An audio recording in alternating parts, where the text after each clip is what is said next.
Following last week's defeat to Napoli, Liverpool were desperate to get a positive result at home against Ajax in Group A. Let's take highlights from Anfield. Off we go. We'll have Jota now trying to bring in Salah, and he's in, and Salah should score, and Salah does score, and Liverpool are ahead. Well won by Diaz, good control by Jota, and then the awareness as Bassi comes infield to release Mo Salah to finish. And his first touch is a good one, and on that left foot, he's not going to miss it. Allowed by Kudus. Berghuis, this is Tadic. Just deflected a little bit of Tsimikas. Hit by Taylor. Oh, and it should have been level. It should have been 1-1. Berghuis just lifted his back. Comes back to the edge of the box, and as it struck, you can see Berghuis just offside before controlling. Fabinho, Tsimikas chops it up to Van Dijk again. Perfect set away by Alvarez. Diaz. As the ball's helped back in, great header from Van Dijk, chest control and half volley strike, just pulls it a fraction wide. That's a big chance for Diaz. Blint, that's a good ball. Berghuis, nice little layback as well. Bergwijn left it, and Kudus. Oh, goodness me, hit that 1-1. And it's a brilliant touch to take it back onto his favoured left side, and an emphatic victory, vicious shot, giving Alisson absolutely no chance. What an equaliser that is. Matip going a long way. Diaz finding space. Alexander-Arnold cuts inside, hits the goalkeeper, and again. And there's Alexander-Arnold from that right-back position, getting advanced, cuts back inside, good fierce left foot drive. Lovely switch here by Ajax to Tadic. Four in the middle for him. Blint's up there in support. Comes to him! Oh my goodness me! All he needs to do is hit the target. The header's a good one, but it's fractions away. Alisson. Firmino, Darwin Nunez timed that run well. Checks back, chance here for Liverpool. Oh, cross goal! Great touch from the keeper. Lovely move, Clive. Brilliant move. Fine pass from Firmino, cut back by Nunez, and as this fizzes through, that little touch just takes it away. Stages like this inevitably means Liverpool have to win away somewhere. Out by Bassi, drops to Salah. And the cross, was it deflected? It's hit the post and wide, and it did come off the defender. Well, Salah trying to wind that back into the far corner, and Bassi got half a boot to it, but it spun up, and agonisingly, just for a second, he looks back in despair, thinking that that's going in. Keeper, big puff of the cheeks, Jonathan, and he was surprised that he actually dropped and hit the upright. Tsimikas, left-footed. Matip arrives off the line. Was it over the line?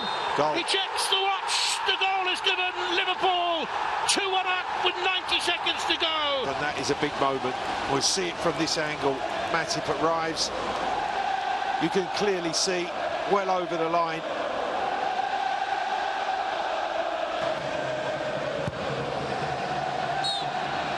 Liverpool back to winning ways. He knows it. He knows how important this was, Jurgen Klopp. They took the lead through Mo Salah. Yeah, so excitement at Anfield. Now, the other Group A match featuring Napoli and Rangers will be played on Wednesday. This is what the points table looks like, Group A. Ajax out front. Well, yeah, they are out front. Napoli, Liverpool, Rangers. And the group is shaping up just as we expected. But which two will go into three? Many experts say Rangers will be the last place team in this group, but they're not sure as to which two will march out from the group to the next stage of the Champions League. Of course, third place goes to the Europa League. None of these teams want to play in the Europa League. Nick Blackman and Brent Sancho are still with us. Nick, Liverpool winning, was the performance an indicator that they're coming back to themselves, or is there still a far way for Klopp's team to go in that direction? I would say from watching the game that there was a long way to go still. I still think they're lacking in a lot of confidence. There would have been a lot of nerves going around Anfield at the beginning of the game. And obviously they got that goal from Mohamed Salah that we were thinking was actually going to settle the nerves, but it didn't quite do that. Ajax really stepped into the game. It didn't throw them off at all. And Liverpool really huffed and puffed and couldn't quite get over the line. And ultimately in the last minute, they've managed just to do that.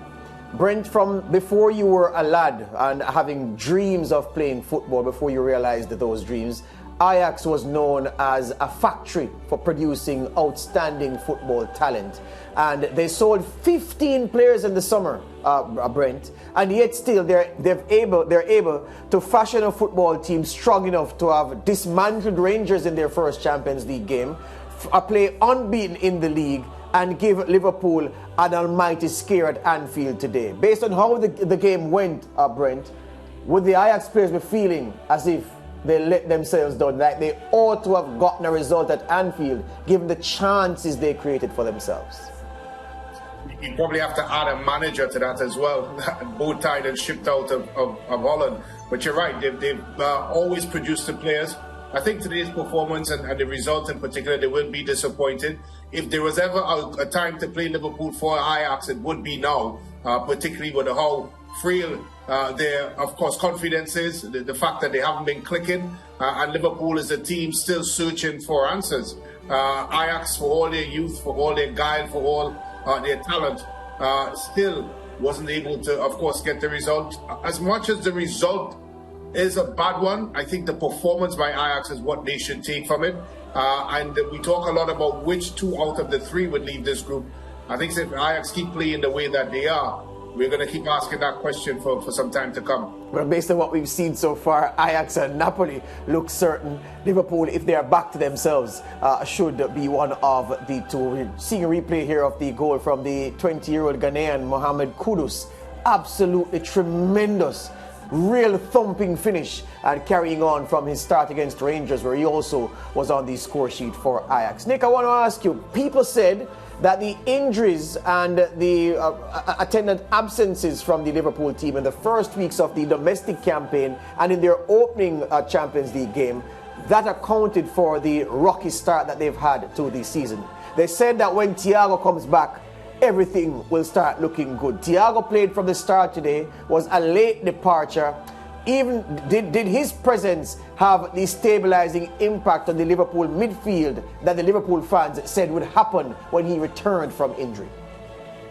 Yes, most definitely. I think Thiago, as you saw then, he got standing ovation as he left the pitch when he was substituted. I think he was fantastic. He brings that calmness and the reassurance. He's played for Bayern Munich, he's played for Barcelona, he's won the Champions League. He's a serial winner and he knows what it needs and takes to play at that level. And not only that will it calm the fans down, it would also calm the defence down behind him, knowing that they have such an experienced and quality player playing in front of them. Brent, I always, this is something that always boggles my mind. I look at a player like Dusan Tadic, who was at Southampton, and we saw a good player, but we didn't see a world-beating player, one of the best in the world. The man goes to Ajax and he looks transformed. We saw Daley Blind at Manchester United, who looked as if he was a level or 2 short of top-class quality. The man goes back to Ajax and he looks like a player transformed. How can players who looked to be off the pace and substandard for other clubs look like some of the most technically and tactically proficient players in the world in the Ajax shirt, in the Ajax system, Brent? Add Sebastian Haller to that as well, but you're right. I think a lot of it is down to comfort levels, and sometimes when you play at a level where the pressure and the demands of winning football games are very, very high, like a Liverpool, like a Manchester United, like a Man City, or most clubs for that matter in the Premiership, and what's at stake at the Premiership. And of course, going down to and I use that word down very loosely, but going to play at the Dutch level for Ajax, the pressure is a lot less there. And I think that's when a player finds his comfort level and is able to express himself a lot better. And I think that's the case with the names that you've just called. Yeah, all right, we take a break. When we come back, we are going to talk about Tottenham Hotspur and how they got on. They were on the road in Lisbon against the Sporting Lisbon side that featured an ex-Tottenham youth product.